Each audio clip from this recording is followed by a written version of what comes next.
جب حضرت ابراہیم علیہ السلام کو آگ میں ڈالے جانے کا واقعہ نمرود بادشاہ تک پہنچا تو اسے بڑا تعجب ہوا۔ اس نے فوراً حضرت ابراہیم علیہ السلام کو اپنے دربار میں بلوایا اور ان سے ان کے رب کے بارے میں سوال کیا۔ حضرت ابراہیم علیہ السلام نے فرمایا، میرا رب وہ ہے جو زندگی دیتا ہے اور موت پر بھی قدرت رکھتا ہے۔ نمرود نے اس پر جواب دیا، میں بھی زندگی اور موت کا اختیار رکھتا ہوں۔ پھر اس نے حکم دیا کہ جیل سے 2 قیدیوں کو لایا جائے جن پر موت کی سزا مقرر ہو چکی تھی۔ اس کے بعد نمرود نے ان میں سے ایک کی سزا معاف کر دی اور دوسرے کو قتل کرنے کا حکم دیا۔ اس سے اس نے یہ ثابت کرنا چاہا کہ وہ زندہ بھی کر سکتا ہے اور مار بھی سکتا ہے۔ حضرت ابراہیم علیہ السلام نے فرمایا، بے شک اللہ سورج کو مشرق سے نکالتا ہے تو اسے مغرب سے نکال کر دکھا۔ یہ سن کر کافر بادشاہ بالکل چونک گیا اور کوئی جواب نہ دے پایا۔ اس کے پاس کوئی جواب تھا بھی نہیں اور شرمندگی سے اس کا سر جھک گیا، مگر عبرت حاصل کرنے کے بجائے اس نے حضرت ابراہیم علیہ السلام کو شہر چھوڑنے کا حکم دے دیا۔ اس کے بعد حضرت ابراہیم علیہ السلام نے بابل سے ہجرت کی اور ملک شام کی طرف روانہ ہوئے۔ وہاں اپنے چاچا کی بیٹی حضرت سارہ علیہ السلام سے نکاح کیا۔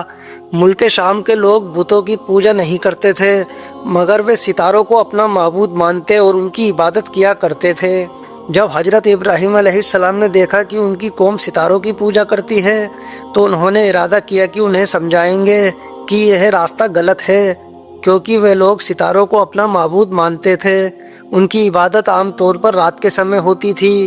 حضرت ابراہیم علیہ السلام کو یہ ثابت کرنا تھا کہ ان کی یہ اپاسنا غلط ہے، وہ سب غلط راستے پر چل رہے ہیں جہاں انہیں گمراہی کے علاوہ کچھ نہیں ملے گا۔ اللہ تعالیٰ نے ایک رات آسمان کے دروازے اور پردے کھول دیے، جس سے ابراہیم علیہ السلام نے چاند، ستاروں اور آسمان کی سلطنت کا نظارہ کیا۔ پھر جب وہ ایک رات بستی والوں کے ساتھ باہر نکلے، اچانک ایک چمکدار ستارہ ابھرا جو بہت بڑا دکھائی دے رہا تھا اور اس کی چمک دمک بہت تھی۔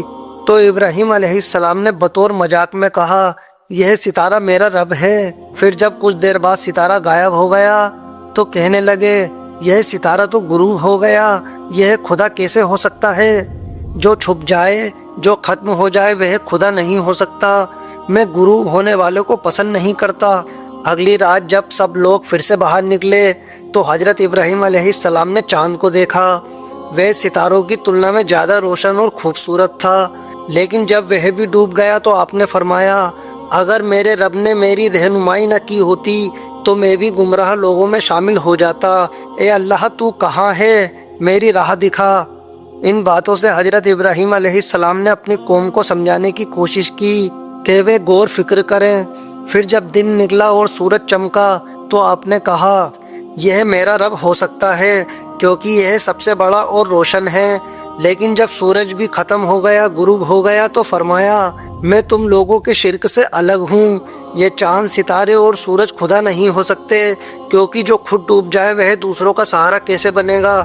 ان میں تو تبدیلی آ جاتی ہے، خدا میں تبدیلی نہیں آتی۔ پھر اپنی قوم کی طرف مخاطب ہو کر کہا، میں اس کی عبادت کرتا ہوں جس نے آسمانوں کو، چاند کو، ستاروں کو، سورج کو پیدا کیا، اور میں شرک کرنے والوں میں سے نہیں ہوں۔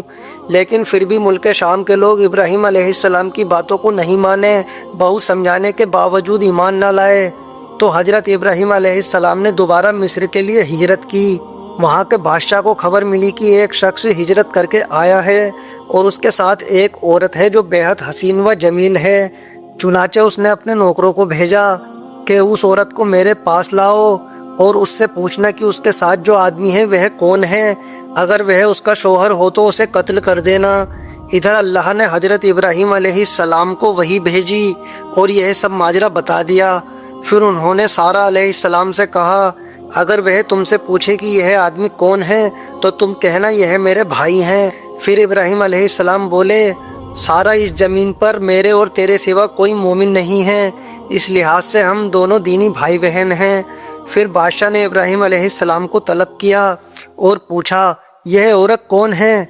آپ نے فرمایا، یہ میری بہن ہے۔ دوستو، 3 بار حضرت ابراہیم علیہ السلام نے اللہ کے دین کی خاطر توریہ فرمایا۔ توریہ کا مطلب ہوتا ہے واقعہ کچھ اور ہو لیکن کوئی شخص کسی خاص مقصد کے لیے اس واقعے کو 2 معنی والے الفاظ کے ساتھ اس انداز میں بیان کرے کہ سننے والا اس واقعے کو نہ سمجھ سکے بلکہ اس کا ذہن خلاف کے واقع کی طرف جائے۔ ابراہیم علیہ السلام نے 3 موقعوں پر توریہ فرمایا۔ میلے کے غرض سے ان لوگوں سے کہا کہ میں بیمار ہوں۔ جس بت کے گلے میں کلہاڑا تھا وہ آپ نے فرمایا تھا یہ کام اس بڑے بت کا ہے۔ سارہ علیہ السلام کو دینی بہن کہا۔ دوستو، ابراہیم علیہ السلام نے یہ 3 باتیں جو کہی ہیں یہ باتیں جھوٹ میں شامل نہیں ہوتی، یہ تینوں باتیں توریہ میں آتی ہیں اور توریہ کا مطلب آپ سب کو بتا دیا ہے۔ اب واقعے کی طرف آتے ہیں۔ اس ظالم بادشاہ نے سارہ علیہ السلام کو اپنی گرفت میں لے لیا۔ جب سارہ علیہ السلام کو معلوم ہوا کہ وہ بادشاہ بدبخت شخص ہے تو اللہ سے دعا کی، اے اللہ، تجھے معلوم ہے میں تجھ پر اور تیرے نبی پر ایمان لائی ہوں اور اپنے جسموں کو اپنے شوہر کے سوا سب سے محفوظ رکھا ہے، لہٰذا آپ اس کافر کو مجھ پر مسلط نہ ہونے دینا۔ جب اس بدبخت بادشاہ نے سارہ علیہ السلام کو پکڑنے کے لیے ہاتھ بڑھایا، اس کا ہاتھ اپنی جگہ پر جم گیا۔ وہ چیخنے چلانے لگا، بڑی کوشش کی لیکن ہاتھ کو حرکت نہ دے سکا۔ یہ سب دیکھ سارہ علیہ السلام خوف زدہ ہو گئیں اور سوچا کہ اگر یہ مر گیا تو اس کا الزام مجھ پر ہی ہوگا۔ آپ نے پھر سے دعا کی جس کی وجہ سے اس کا ہاتھ ٹھیک ہو گیا، لیکن وہ پھر بھی نہ مانا اور پھر ہاتھ سارہ علیہ السلام کی طرف بڑھایا۔ دوسری بار پھر آپ نے دعا کی اور دوبارہ اس کا ہاتھ ٹھیک ہو گیا۔ وہ ظالم پھر بھی نہیں مانا اور تیسری بار ان کی طرف ہاتھ بڑھایا۔ اس بار بھی اس کا ہاتھ جم گیا۔ وہ سارہ علیہ السلام سے کہنے لگا، اب کی بار اگر تو اس مصیبت سے نجات دلائے گی تو میں تجھے چھوڑ دوں گا اور کبھی تیرے آگے نہیں آؤں گا۔ سارہ علیہ السلام نے اللہ سے دعا کی اور اس کا ہاتھ ٹھیک ہو گیا۔ بادشاہ اپنے نوکر سے بولا، تم کسی انسان کو نہیں کسی شرکت جن کو لے آئے ہو۔ پھر اس کو عزت کے ساتھ آزاد کر دیا اور ان کی خدمت کے لیے اپنی بیٹی ہاجرہ کو ساتھ کر دیا۔ دوستو، یہ تھا حضرت ابراہیم علیہ السلام کا واقعہ۔